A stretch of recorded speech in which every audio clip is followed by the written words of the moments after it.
Real life isn't like wrestling. This is what a fight looks like in wrestling. This is what a fight looks like in real life. In the real world, perfect timing, daring moves, and people actually looking as cool as they think they do is a rare commodity. So thank God for pro wrestling, which takes real sports and adds spots to it to make sure that you've always got something to talk about by the final bell. According to Webster's dictionary, a spot is defined as a planned action or series of actions. So while the world of wrestling has seen some wonderful accidental moments of perfect timing, like Triple H swiping away his own graphic, Big Cass standing in front of his Titantron so it reads big ass, or Lance Storm catching a streamer and looking like an absolute boss, this is a list of moments that could have gone spectacularly wrong, but with hard work, a bit of luck, and some great timing, ended up looking spectacular. Here are 12 WWE spots that were perfectly timed. Number 12, rolling a natural 3. Aleister Black, Ali, and Ricochet are cut from the same cloth, and that cloth is very bendy. All three made their bones on the indie circuit, where there's an increased reliance on A, exact timing for elaborate spots, and B, forward rolls. Those two things made a beautiful baby on the April 9th, 2019 episode of SmackDown when Team Alista Shea faced Rusev, Nakamura, and Andrade in a 6-man tag. Gosh, doesn't WWE have a lot of good wrestlers it doesn't know what to do with? Gosh. Anyway, during this match, Aleister Black went for his usual spooky tope feint where he somersaults back into a spooky cross-leg position when his good friends joined him. Squad goals roll out. It's completely pointless, but immaculately timed, and damned if each man doesn't look cool as f***.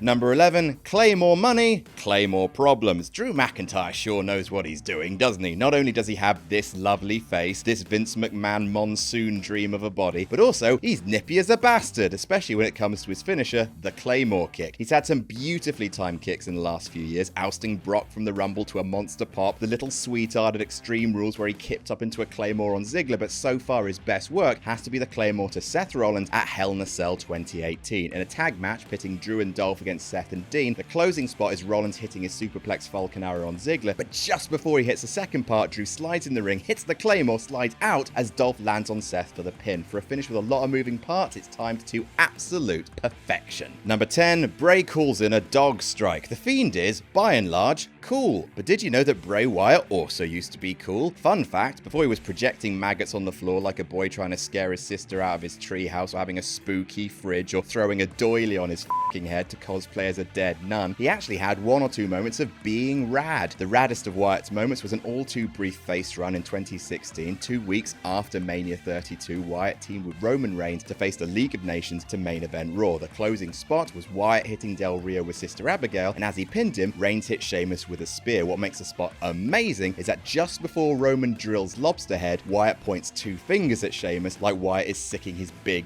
dog pet on him, and the spear makes contact exactly as the ref's hand comes down for the 3. Chef kiss. Number 9, it's a new dead. Yes, it is. Some wrestling feuds are complicated jumbles of betrayals, restraining orders, and legal loopholes. Some are as simple as, we wrestle really good matches, let's wrestle them all the time. That was the New Day Usos feud of 2017, which ran throughout the middle of that year, saw numerous title changes, and frequent match of the year candidates. Genuinely, it's one of the most underrated feuds of all time. Watch it again. Their match at Battleground that year might be the least good of the pay-per-view matches, but it's still fan-fucking-tastic and has an all-time great spot. One of the Usos lies in the ring, there's no way to tell which one, and Woods springboards from the far corner for being nailed by a diving superkick from the other Uso you didn't even know was there. Clever boys. It's a masterpiece of timing and camera placement, and how did Woods not die? Number 8, Black Block Down. Speaking of wrestlers appearing from out of nowhere, no, not him, it's one of the trickiest spots in wrestling to satisfyingly pull off, a tag pin being broken up at the last minute by the tag partner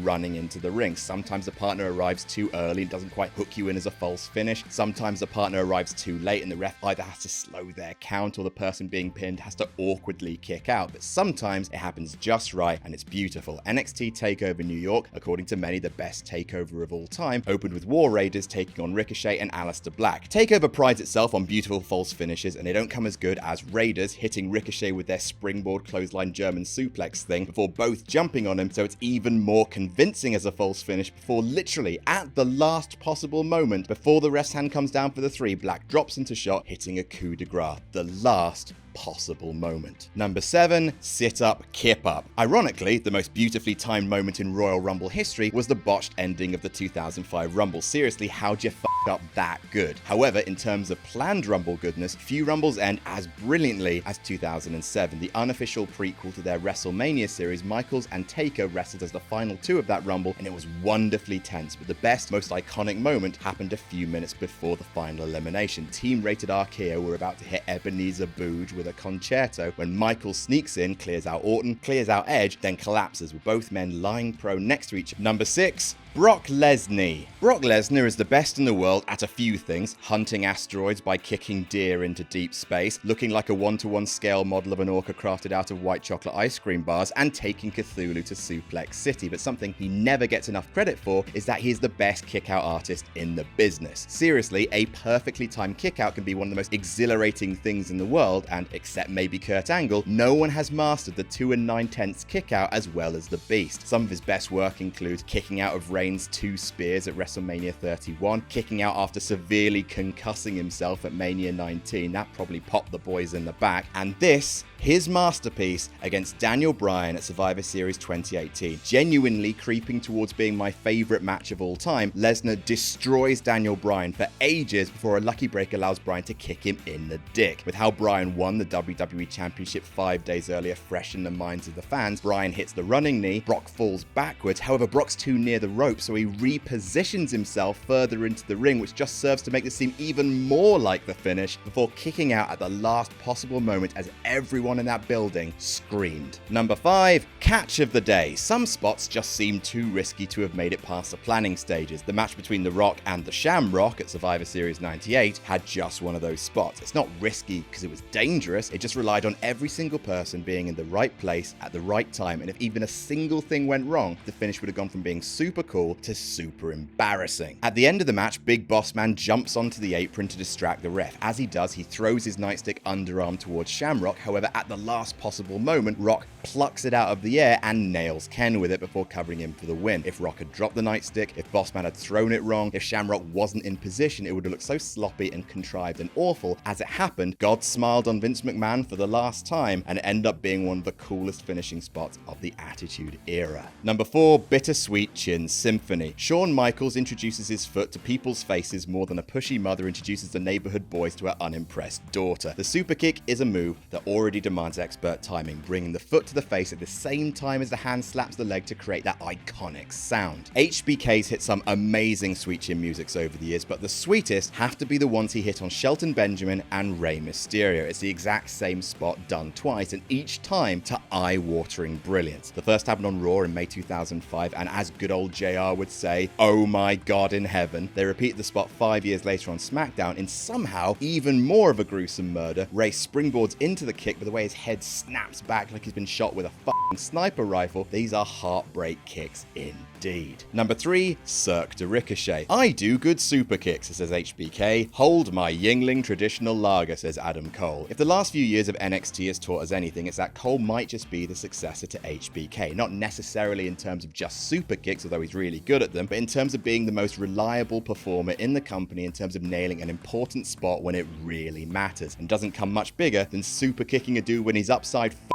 down. At TakeOver Brooklyn 4, Adam Cole put his North American title on the line against Captain Silly Flips himself, which somehow saw Ricochet pull off the impossible feat of becoming champion despite being dead. Towards the end of the match, the one and only goes for a springboard, and while directly upside down, is nailed flush with a kick. That must be so goddamn hard to do, even if both men weren't already tired. How it didn't end the match is absolutely beyond me. Number 2, McMahon from Heaven. Hey, if this hadn't worked, Kevin Owens could have died.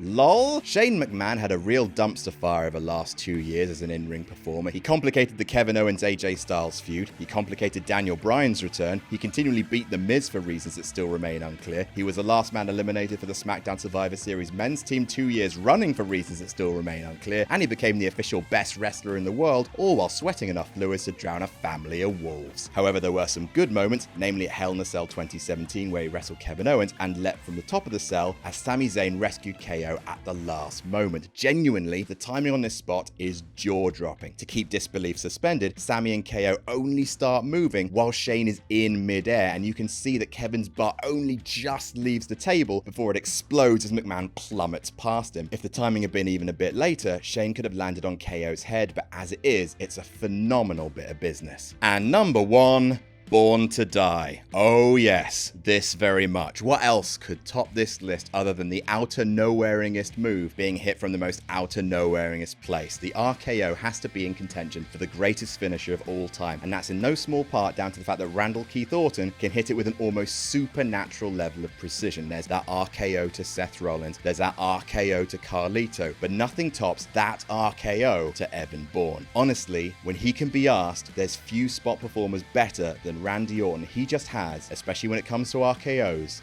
perfect timing. And that's our list. Did we miss any out? What are your favorite perfectly timed spots, accidental or otherwise? Let us know in the comments below. Don't forget to like and subscribe to WrestleTalk for more news and lists. And never forget, fuck that fuck.